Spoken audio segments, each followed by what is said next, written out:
म्हणजे तुम्ही आम्ही सारे जना पोट आहे तोंड आहे जीव आहे सोस आहे चमचमीत गाड्याचा ते आम्ही सारे खवय्ये आम्ही सारे खवय्ये सारे खवय्ये आम्ही सारे खवय्ये एकमेका शिकवित नवे काही बनवावे किती किती चोचले ते जिभेचे हे पुरवावे देशी विदेशी पदार्थ जाणून घ्यावे चुकता चुकता करता करता खावे अन खिलवावे आम्ही सारे खवय्ये आम्ही सारे खवय्ये सारे खवय्ये आम्ही सारे खवय्ये. नमस्कार, आम्ही सारे खवय्येच्या आजच्या भागात मी शंकर शण तुमच्या सगळ्यांचं मनापासून स्वागत करतो. आपण आपल्या आयुष्यामध्ये आपल्या घरातल्या व्यक्तींवरती खूप प्रेम करतो. मग ती आई असेल, बाबा असतील, भाऊ बहीण, सासू सासरे सगळ्यांवरती, हो की नाही? पण या प्रेमापेक्षा पलीकडचं घरात राहताना काय महत्त्वाचं असतं तर आपली लाडकी व्यक्ती, आपली प्रिय व्यक्ती घराबाहेर गेल्यानंतर कुठल्या प्रकारचे कष्ट करतीये, काय मेहनत घेतीये, कुठल्या परिस्थितीला तिला सामोरं जावं लागतं, ह्या सगळ्याचा विचार घर बसल्या करून घरात असं पोषक वातावरण तयार करणं की बाहेर जाणाऱ्या कष्ट करणाऱ्या व्यक्तीला कुठलाच त्रास होणार नाही, हो की नाही? आणि असं समजून घेऊन जी वागते ती उत्तम गृहिणी असते. पटलं ना? अशीच एक उत्तम गृहिणी आहे ज्या राहतात डोंबिवली पूर्व भागात या सोसायटीमध्ये. त्यांच्या घरी आज आपण आलो आहोत. त्यांच्याकडे जाऊयात, त्यांच्याशी गप्पा मारूयात आणि त्यांच्याचकडनं पाहूयात तुमच्यासाठी नवीन रेसिपीज. चला.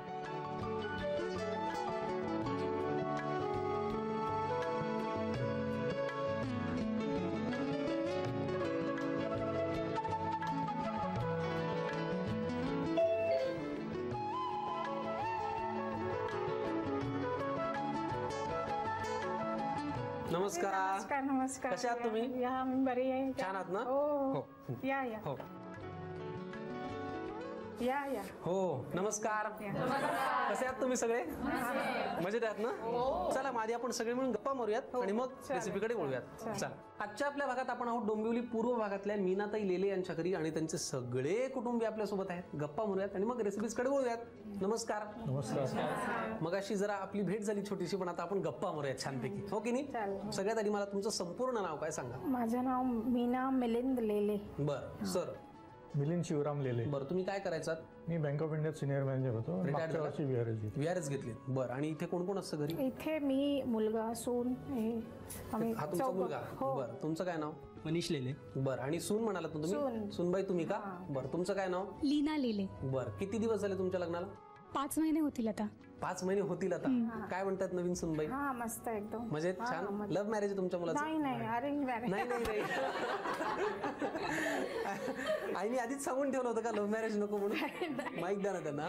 असं काही नाही, झालं ठरलं म्हणजे ठरलं म्हणजे हा ठीक आहे. म्हणजे कारण लव्ह मॅरेज म्हणल्यावर एकदम नाही नाही नाही तुमचं असं म्हणजे तुम्हाला वाटायचं का की मुलाला लग्न लव्ह मॅरेज करू द्यायचं नाही? नाही असं काही ठरलेलं काही नव्हतं. बरं. पण अचानक असं ठरलं, म्हणजे नात्यातलीच आहे ती. बरं. म्हणजे ह्यांच्या मामे बहिणीची पुतणी आहे. बरं. हा, ते अचानक कसं ठरलं. हा. बरं. तुम्ही पण सर्व्हिस करायचा? हा, आधी करत होते. काय करत होता? मी स्टेनो होते. बरं. शिपिंग कंपनीमध्ये. बरं. पण हा लहान असताना मग मी सोडून दिले. तो आजारी पडायचा सारखा. अच्छा. मग तेव्हा सोडून दिले. वा, खूप छान. काय काय तुमच्या आवडी आहेत बरं? माझ्या ना वाचन वगैरे आवडतं मला. काय वाचता तुम्ही? कुठलीही पुस्तकं, म्हणजे आध्यात्मिक जास्त वाचते. बरं. आणि कुकिंगची आवड आहे. बरं. हा. नाही, आम्हाला ती आवड माहिती म्हणूनच आम्ही तुमच्याकडे आले आज. कुकिंगची आवड आहे मला. मी वेगवेगळे पदार्थ करून बघते. व्हेज की नॉन व्हेज? नाही, व्हेज. व्हेज नाही. अच्छा, तुम्ही कोणीच खात नाही का? बरं. सर तुम्ही काय सांगाल मीनाताईंविषयी? तिला खाण्याचा पदार्थ खूप चांगल्या प्रकारे करते ती. वेगवेगळ्या पद्धती. तुम्हाला कुठला पदार्थ त्यांच्या हातचा खूप आवडतो? पावभाजी. का बरं? काय विशेष पावभाजीचं रहस्य? नाही, रहस्य असं नाही, पण पावभाजी चांगली होते माझी. बरं. मला जास्ती साऊथ इंडियन आवडत नाही आणि डोसे प्रकार खूप चांगले करते. हो का? हा, डोसे, इडली वगैरे वेगवेगळ्या प्रकारचे डोसे करते. म्हणजे तुम्ही असं चटपटीत काहीतरी पण करता आणि साऊथ इंडियन पण करता? हा, सगळे प्रकार असे करून बघते. सगळे प्रकार करून बघता. बरं, छान. मग इतर वेळी तुमचा वेळ कसा जातो? काय फावल्या वेळ तुमच्या अजून आवडी वाचनाशिवाय? वाचनाशिवाय कुकिंगची आवड आहे मला. मग फिरण्याची आवड आहे. फिरायला मैत्रिणीसोबत? हा, मैत्रिणीत सगळ्या. हो हो. द्या बरं जरा मैत्रिणींना माहिती त्यांच्या. काय नाव मॅडम तुमचं? अंजू पाटील. बर, किती वर्षांपासून या तुमची मैत्रीण आहे? आता रिसेंटली ते आल्या तिकडे. हो का? बर, पूर्वी कुठे राहायचं मग? आम्ही इथेच पुढे नांदिवली रोडला. बर, 1 वर्ष झालं इथे. काय सांगाल तुमच्या रिसेंट मैत्रीबद्दल? अगदी छान आहे, मस्त आहे. मला एक नवीन त्याच्या निमित्ताने मैत्रीण मिळाली आहे. बर, आणि फिरायला कुठे जाता तुम्ही एकत्र? असंच वॉक, म्हणजे जरा गार्डनच्या एरियाला. बर, आणि ह्या पण तुमच्या मैत्रीणच का? हो, नाही, ही माझी भाची सून आहे. भाची सून. बर, म्हणजे ह्या तुमच्या सासूबाई? हो, मामी सासूबाई. मामी सासूबाई. काय सांगाल तुमच्या मामी सासूबाईंबद्दल? खूपच प्रेमळ आणि केअरिंग आहेत. सासूबाई वाटतच नाही. अच्छा. मिस्टरांची मामी असेल तरी माझीच मामी असल्यासारखं वाटतं. वा वा वा, खूप छान. आणि आय एम शुअर की तुमच्याविषयी त्या पण काही वर्षांनी हेच म्हणतील की त्या खूप प्रेमळ आहेत. काहीतरी सांगायचं का सुनबाईंना? ऍड करू इच्छिते तिच्याच पुढे की आपण सासू या शब्दाची फोड जर बघितली तर सा म्हणजे सामंजस्य आणि सु म्हणजे सुस्वभाव. तर हे दोन्ही गुण आईकडे आहेत. बर, कारण माझ्याच बाबतीत उदाहरण द्यायचं झालं तर माझं मार्च क्लोजिंगमुळे ऑफिसमध्ये खूप प्रेशर होतं. म्हणजे मला रात्री यायला अगदी 10-10:30 होत होते आणि सकाळी पटकन ऑफिसला मी पळत होते. बरोबर. आई दर दिवशी रात्री 10:30 पर्यंत जेवायसाठी माझ्यासाठी थांबायची आणि सकाळी उठल्यावरती डबा रेडी असायचा. वा, म्हणजे ती घर आणि ऑफिस याच्यातली जी ओढाताण होते ती मला नाही जाणवली. बरोबर. आणि त्यामुळे मी म्हणते की ती समजूनही घेते आणि basically she is a very sweet human being. सुनबाईंनी एवढं कौतुक केल्यानंतर हो की नाही आपल्याला फार मस्त वाटतं ना? काय सांगाल तुम्ही, एवढ्या सुस्वभावी कसं काय आहात गडे? या सगळ्याच्यात तुमच्या मुलाचा रोल काय मला काही कळत नाही. मुलगा फारच शांत आहे. आईंविषयी सुनबाई एवढं छान छान सांगतात, तुम्ही काय सांगाल? नाही म्हणजे आई लहानपणापासूनच म्हणजे घरीच असायची, म्हणजे हाऊसवाईफच होती म्हणून मग आई बरोबर तेवढीशी जवळीक आहेच माझी. बरोबर. माझं जरी लग्न झालेलं असलं तरी पण मी अजून ममाज बॉय आहे. सांगून टाक, मी पण आहे. तेवढं असलंच पाहिजे. आणि मला वाटतं आई एवढी समजूतदार प्रत्येकाची असतेच. आणि ती आपलं कुटुंब फार काय म्हणतात त्याला वेल पॉलिश्ड असं पॅकेज असतं की नाही, ते आपली आई फार छान सुंदर तयार करते. हो की नाही? ही फार उत्तम पावती आहे. सून म्हणून, आई म्हणून, बायको म्हणून. सर शांत असले तरी पावती आहे असं मला एवढं सगळ्यांनी सांगितल्यावर मी काहीच बोलू शकत गरज नाही. हो की नाही? सगळ्यांना सांगून ठेवायची माहित आणि आहे. सगळ्यांना सांधून ठेवायची आणि बांधून ठेवण्याची एक सुंदर कला तिच्याकडे, एवढं निश्चित वा, वा, आहे. वा. त्यामुळे एवढी सगळी जण आज जमली आहेत. बरोबर बरोबर. तुमचं मराठी फार छान आहे. हो म्हणजे सांधून बांधून सुस्वभावी सगळं अगदी ती उत्तम. स्वतः कविता वगैरे करते. हो का? मग आम्हाला एक छान नाही, ऐकवा ना आता मला अशी काहीतरी. काही आठवत नाहीये पण मग एपिसोडच्या शेवटी ऐकवलं तरी चालेल. हो की नाही? गप्पा आपल्या खूप छान मारून झालेल्या आहेत. मात्र एपिसोडच्या शेवटी तुम्ही आम्हाला जरा 2 ओळी ऐकवा प्लीज. सुनबाईंना तेवढं माझ्याकडून सांगा. चला मग आपण आता लगेचच रेसिपीज कडे आपल्याला कृती करायची रेसिपीची. चालेल ना? आपण काय पदार्थ आहे हा? Garlic delight soup. Garlic delight soup आपल्याला तुम्ही करून दाखवणार आहात. मग याच्यासाठी साहित्य काय लागतं ते आम्हाला सांगा. हे काय आहे? हे ओट्स आहेत, किसलेला कोबी, बारीक चिरलेला सिमला मिरची, बारीक चिरलेला कांदा, कोथिंबीर, किसलेलं गाजर, बारीक चिरलेला लसूण, मीठ, तूप आणि काळी मिरी पावडर. ह्याला किती वेळ लागतो हे सूप करायला? मला साधारण 10-15 मिनिटं लागतात. 10-15 मिनिटं. बरं, मग आपण आता कृती करूयात. काय करायला लागतं आधी? आधी तूप घ्यायचं ह्याच्यात. बरं, तूप आपण घातलं. हो हो. पुढे आपल्याला काय, तूप गरम झाल्यानंतर काय घालायचं? कांदा आणि लसूण. लसूण जरा जास्त घालायचं ह्याच्यात. बरं, ठीक. आता कांदा आणि लसूण आपल्याला चांगल्या तुपात परतून परतून घ्यायचं. बरं, परतल्यानंतर पुढे काय करायचं? आधी ते थोडा 5 मिनिटं असं झाकण लावून ठेवून द्यायचं. बरं, त्याला वाफ येऊ द्यायची का? हा, थोडं. बरं, किती वेळासाठी ठेवायचं? असं 2 मिनिटं. आणि मग नंतर या भाज्या टाकायच्या त्याच्यात. बरं, आणि मग त्या परतून घ्यायच्या आणि मग पाणी टाकायचं 4-5 वाट्या. बरं. म्हणजे आपल्याला ह्या नंतर हे सगळे पदार्थ टाकायचे आणि मग पाणी टाकून उकळी आली की झालं. हा. बरं, आता ह्याला वाफ आली व्यवस्थित? हा, बघा बरं. हो, आले. आता आपण पुरेशी आहे ना? हो हो. ठीक आहे. पुढे काय लागणार आहे? भाज्या घालूया आता. झाकण ठेवा. आधी कोणते? हा, हे सगळं येतील. 1, 2, 3. बरं, गाजराचा किस हो, घालू. केस. हो.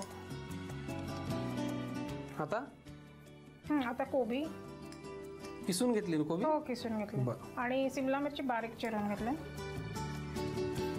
हे परत परतून हा, घ्यायचं. परत परतून थोडं झाकण ठेवायचं. अच्छा, थोडं बरं. मीठ टाकायचं थोडं. आता मीठ हो, घालायचं. मीठ. हो. किती लागणार आहे? थोडं, 1 चमचा. पुरे? बस. बर. म्हणजे थोडक्यात काय तर या रेसिपीमध्ये, या सूप मध्ये वाफवून घेणं हा फार महत्वाचा मुद्दा आहे. हो की नाही? कारण आधी कांदा आणि लसूण आपण वाफवून घेतलं. हा, हे सूप ना खूप हेल्दी आहे. म्हणजे आजारी माणूस असेल ना त्याला सुद्धा हे दिलं की म्हणजे खूप त्याला. कशामुळे? म्हणजे याच्यात गाजर, ओट्स, सिमला मिरची सगळे असल्यामुळे. आणि ओट्स खूप चांगले आहे. म्हणजे फॅन्टास्टिक असं हे सूप आहे. मला वाटतं आता ह्यालाही वाफ आलेली. वाफ आलेली. बघूया का आपण? हा, आता बघूया ते. आणि आपण आता त्याच्यात पाणी घालूया. बर घ्या. पाण्याचं आणि या भाज्यांचं काही प्रमाण आहे का? नाही नाही, म्हणजे असं काही ज्यांना नाही. घट्ट आवडत असेल त्याने थोडं कमी पाणी घालायचं, नाही तर मग थोडं म्हणजे आपल्या अंदाजानुसार. अंदाजानुसार पाणी घालायचं. बर. आणि मीठ थोडंसं अजून परत घालायचं. थोडं मीठ.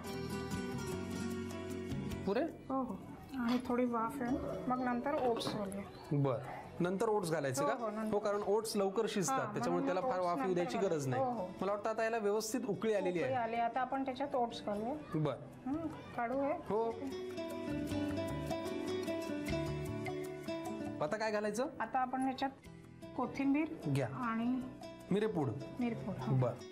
मग सर्व करायला तयार. हो हो. Very good. अशा प्रकारे तयार झालेलं आहे garlic delight soup.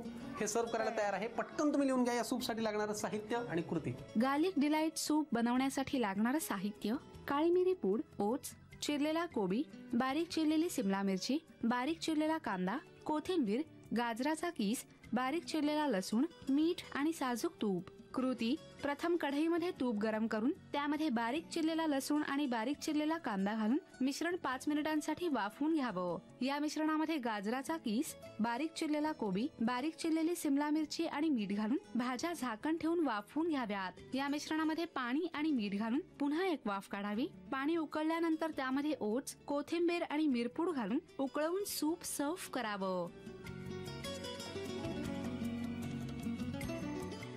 Garlic delight soup आपल्याला मीनाताईंनी करून दाखवलं. आता आपल्याला दुसरा पदार्थ करायचा आहे. मला वाटतं हे चाटच्या जवळ जाणार काहीतरी आहे. आता आपण भाजणीच्या पुऱ्या करून त्याचा चाट करूया. म्हणजे भाजणीच्या पुऱ्यांचं चाट. वा, भाजणीच्या पुऱ्यांचं चाट. Very good. यासाठी काय साहित्य लागतं ते आम्हाला सांगा. आता ही आहे भाजणी. एक गोड दही, शेव, कोथिंबीर, सोडा, कांदा, हा उकडलेला बटाटा कुस्करून घेतला, ही खजूर आणि चिंचेची चटणी, ही कोथिंबीर आणि पुदिन्याची चटणी, मूग उकडून घेतले, तिखट, मीठ आणि चाट मसाला. आता आपण पाहणार आहोत भाजणीच्या पुऱ्यांचं चाट. बरोबर. त्यासाठी लागणारं साहित्य काय ते आपण पाहिलं. आणि तेल आपण काय तापत ठेवलं. त्याच्यात थोडं आता मोहन घालायचं. म्हणजे पीठ आपण भिजवून घेऊया. आता भिजवून घ्या. ठीक आहे. पुऱ्या करण्यासाठी आपण. बरं. किती लागणार आहे भाजणीचं पीठ? आता थोडं आपण घेऊया. बस पुरे. बस. बरं. त्याच्यात थोडा काय हे सोडा, खायचा सोडा. खायचा सोडा, मीठ आणि तिखट. बरं. पुरे. बस बस. बरं. हे काय मिक्स करून घ्यायचं? हो, मिक्स करून घ्यायचं. म्हणजे त्यात गरम तेल टाकून आपण ते मिक्स करून घेऊया. बरं घ्या. आता आपण हे भिजवून घेऊया. बरं. पाणी घालायला लागेल? हो, थोडं पाणी लागेल. किती लागणार आहे सांग. थोडं. हे मळून घेतल्यानंतर पुढे काय करायचं? हे मळून घेऊन आपण त्याच्यात छोट्या छोट्या पुऱ्या करूया. पुऱ्या लाटून घ्यायच्या. भाजणीच्या पिठामध्ये आपण मोहन, मीठ, तिखट आणि खायचा सोडा हे घालून त्याचं व्यवस्थित एक कणिक मळून घेतलेलं आहे. आता आपल्याला काय करायचं? आपण आता त्याच्या पुऱ्या घेऊया. लाटून घेऊया. घ्या. आता आपण असं हे बटर पेपर घेऊया. बरं. म्हणजे ना ते चिकटत नाही. झाली लाटून. वा. आता काय ह्याला कट करायचं? आता आपण असं हे घेऊया साचा. आणि त्याच्याने आपण गोल गोल त्याला पुऱ्यांचा आकार देऊया. पुऱ्यांचा आकार. ह्याच्यात आपण ओवा पण घालू शकतो ना? ओवा, बडीशेप, आपल्याला म्हणजे तीळ पण घालू शकतो. बरोबर. कारण तळून घ्यायच्या अशा पुऱ्या प्रकारांमध्ये आपण ओवा, तीळ असे बरेच पदार्थ घालतो. बरोबर. आता या पुऱ्या तळून झाल्यानंतर मग आपण चाट करायचं त्याला. हो की नाही? बरं. चला मग आपण भाजणीच्या पुऱ्या ज्या आहेत त्या आपण तळून घेऊयात आणि मग पुढच्या कृतीकडे वळूयात. भाजणीच्या पुऱ्या गरम गरम तळून झालेल्या आहेत. आता आपल्याला त्याचं चाट करून घेऊयात. काय करायला लागतं सुरुवातीला? आधी आता आपण बटाटा हे करूया याच्यात. बरं. उकडून घेतला. आणि हे जर फुललेले असेल, चपटे पण चालतात, पण फुललेले असेल तर जरा ते असे फोडून घ्यायचे. पाणीपुरी सारख्या. हो, पाणीपुरी सारख्या. बरं. ठीक. आणि मग त्याच्यात बटाटा. आधी बटाटा. बरं. थोडा बटाटा सगळ्यात असा. तुम्हाला एरवी घरकामामध्ये किंवा मग स्वयंपाकात मदत कोण करतं मग? मदत ना हे असतात ना मध्ये मध्ये कधीतरी हे करतात. म्हणजे घरकामात तसं मदत फार लागत नाही तुम्हाला. ठीक आहे. पण आज मी करतोय. तुम्हाला आवडतंय ना? हो. आता हे काय? आता हे वाफवलेले मूग आहेत. बरं. आता काय? आता कांदा. चाट खायचं म्हटल्यानंतर आपल्याला बरेचदा बाहेर जावं असं वाटतं चटपटीत खायला. पण हे घरगुती आहे आणि हेल्दी पण आहे. कारण भाजणीचं पीठ आपण त्याच्यात वापरलंय आणि चवीला पण बरोबर जास्त हे चांगले लागतं. आता काय पुढे? आता आपण हे घालू कोथिंबीर घातली आपण. पुढे काय लागणार आहे? आता हिरवी चटणी. हे कशा कशाचं मिश्रण आहे म्हणालात तुम्ही? हे ना कोथिंबीर, पुदिना आणि मिरची. कोथिंबीर, पुदिना आणि मिरची या तिन्हींचं मिश्रण. थोडं मीठ त्याच्यात. थोडंसं मीठ. हो हो. बरं ठीक आहे. आता काय लागणार आहे? आता ते चिंच आणि खजुराची चटणी. चिंच आणि खजुराची चटणी. हे खजूर वाफवून घ्यायचे. बरं, त्याचा कोळ तयार करायचा. बरं, वा. आता काय? गोड दही. गोड दही. म्हणजे त्यात थोडी साखर घालून घ्यायची, मीठ थोडं आणि साखर. बरं, गोड दही आपण घातलं. पुढे काय? थोडं लाल तिखट आणि आता शेव. बरोबर ना? भाजणीच्या पुऱ्यांचा चाट आपल्याला मीनाताई करून दाखवत आहेत आणि ही रेसिपी पण अंतिम टप्प्यात आलेली आहे आणि ही आपण आता लगेच खाऊ शकतो की नाही? कारण दही घातल्यामुळे ते फार मऊ होता कामा नये, लगेच खाल्लेलं बरं असतं. हो ना? हो, थोडा चाट मसाला हो घाला ना. तुम्हाला आवडते ही रेसिपी? हो हो आवडते. फॅन्टॅस्टिक. मला पण आवडेल आणि प्रेक्षकांना नक्की आवडेल, पण तुम्हाला आधी करून पाहायला लागेल. त्यासाठी तुम्ही लिहून घ्या भाजणीच्या पुऱ्याचं चाट साठी लागणारं साहित्य आणि कृती. भाजणीच्या पुऱ्यांचं चाट बनवण्यासाठी लागणारं साहित्य: भाजणीचं पीठ, गोड दही, तिखट शेव, कोथिंबीर, खायचा सोडा, कांदा, उकडून कुस्करलेला बटाटा, चिंच खजुराची चटणी, कोथिंबीर पुदिन्याची चटणी, वाफवलेले मूग, तिखट, मीठ आणि चाट मसाला. कृती: प्रथम एका वाडग्यामध्ये भाजणीचं पीठ घेऊन त्यामध्ये खायचा सोडा, मीठ, तिखट, गरम तेल आणि पाणी घालून पीठ मळून घ्यावं. या मळलेल्या पिठाच्या लाट्या तयार कराव्यात. पोळपाटावर बटर पेपर ठेवून त्यावर या लाट्यांच्या पुऱ्या लाटून घ्याव्यात आणि गरम तेलामध्ये तळून घ्याव्यात. सर्व्हिंग प्लेटमध्ये या पुऱ्या घेऊन त्या मधोमध फोडाव्यात. त्यामध्ये उकडून कुस्करलेला बटाटा, वाफवलेले मूग, कांदा, कोथिंबीर पुदिन्याची चटणी, चिंच आणि खजुराची गोड चटणी, गोड दही, तिखट, शेव आणि चाट मसाला घालून डिश सर्व्ह करावी.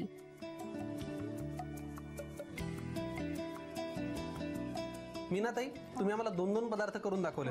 एक सूप आणि दुसरं चाट. हो की नाही? आता आपल्याला तिसरा पदार्थ करायचा आहे. याचं नाव काय? ह्याचं नाव शहाळ्याची भजी. शहाळ्याची भजी. शहाळ्याची भजी. Very good. यासाठी काय साहित्य लागतं ते आम्हाला सांगा. हे शहाळ्याचा गर आहे.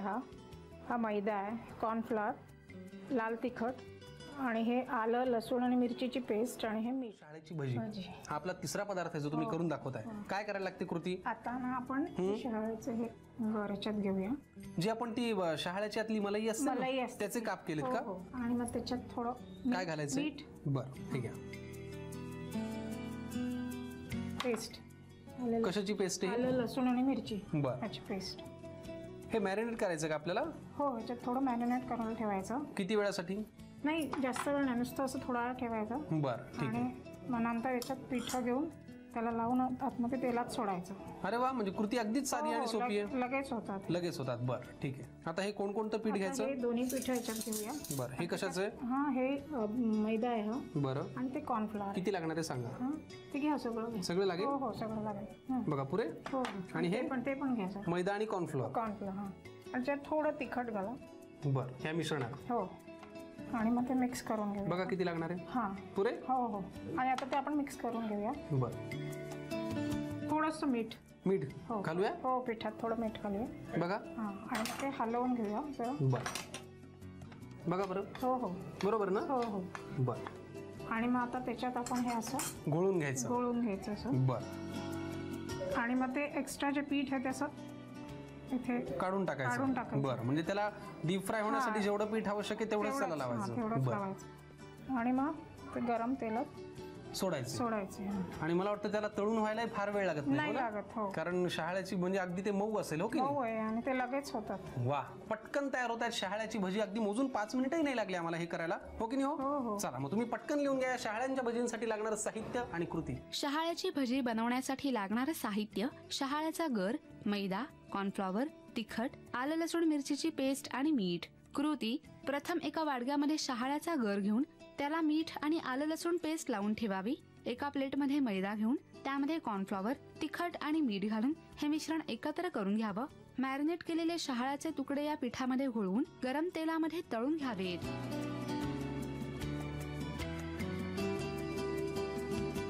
मीनाताई, आज मी तुमच्या घरी आलो आणि तुम्ही आमच्यासाठी चक्क 3 पदार्थ करून दाखवले. मला हे 3 पदार्थ आता आपण खाऊच आहेत. खूप आवडले पण करताना मला खूप मजा आली, गंमत आली तुमच्याशी गप्पा मारताना. तुम्हाला कसं वाटलं? मला खूप बरं वाटलं, असं आनंद झाला, सगळ्यांनाच खूप आनंद झाला. हो का? उत्साहाचं असं वातावरण होतं ना. Very good. पण आम्हाला खूप मजा आली तुमच्या घरी येऊन आणि आमच्यापेक्षा आमच्या प्रेक्षकांना खूप आवडलं असेल, कारण त्यांना तुमच्यामुळे 3 पदार्थ आज नवीन पाहायला मिळाले. हो की नाही? इतक्या छान रेसिपीज केल्याबद्दल तुम्हाला झी मराठीकडनं ही प्रेमाची भेट असतो. असेच नवीन पदार्थ.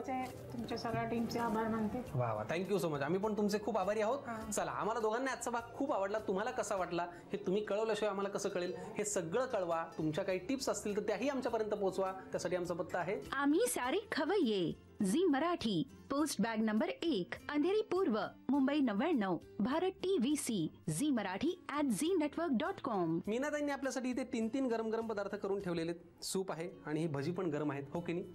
पण माझ्या लक्षात आहे भागाच्या सुरुवातीला तुमच्या सुनबाई कविता करते असं म्हणाल्या होत्या. आम्हाला ऐकायची इच्छा आहे. तिने तयार केली आत्ताच. बापरे, ह्याच्या इतकी ताजी आहे का ती? फॅन्टॅस्टिक. काय कविता केली हो सुनबाई तुम्ही?